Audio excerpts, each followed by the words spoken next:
que o teu Santo Espírito, Senhor, esteja agora passando cadeira por cadeira.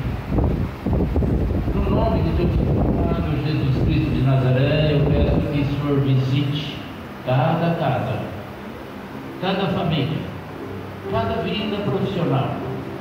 Visita a saúde, Senhor. Continue dando proteção, Senhor. São Deus. Mas visita também a mesa.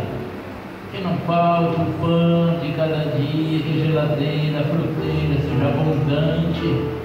Mas que haja abundância também dos frutos do teu Santo Espírito. Paz, amor, alegria, mansidão, domínio próprio. Que haja entendimento no lar. Que haja, Senhor Deus, a tua graça, a tua presença, a tua misericórdia. Que haja luzeiros, Senhor, são luz do mundo, sal da terra. Assim o Senhor determinou que fôssemos. Que a sabedoria que vem dos céus, talvez semelhante a de Salomão, o Senhor possa dar para cada pai que é sacerdote de cada casa. Que haja, Senhor Deus, prosperidade. Que haja, Senhor Deus, bastança. Que haja segurança, Senhor. Com certeza soberará. Benção também para as nossas crianças.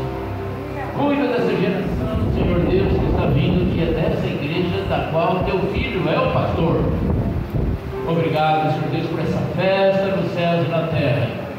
Antes que escolhêssemos Nelson e Vera, o Senhor já tinha escolhido para as funções pastorais. Obrigado, Senhor Deus, pela pastora Matilde, pelos demais pastores que estão aqui. Obrigado, Senhor Deus, pelo pastor Marcos Minari, pastora Jane, que tem sido, Senhor Deus, baluartes, colunas fortes nessa cidade de Olímpia.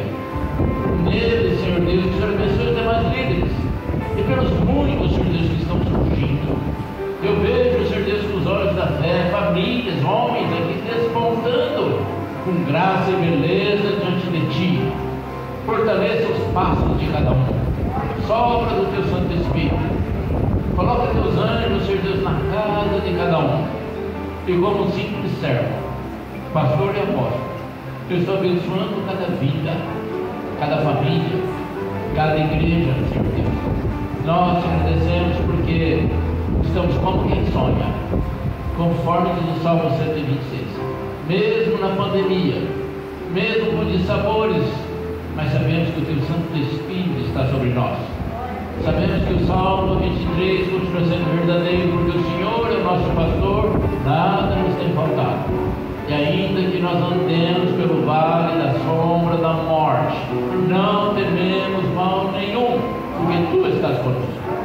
Eu abençoo cada vida, eu abençoo essa igreja e profetizo a vitória, a alegria, a saúde, a segurança, a paz, em nome de Jesus.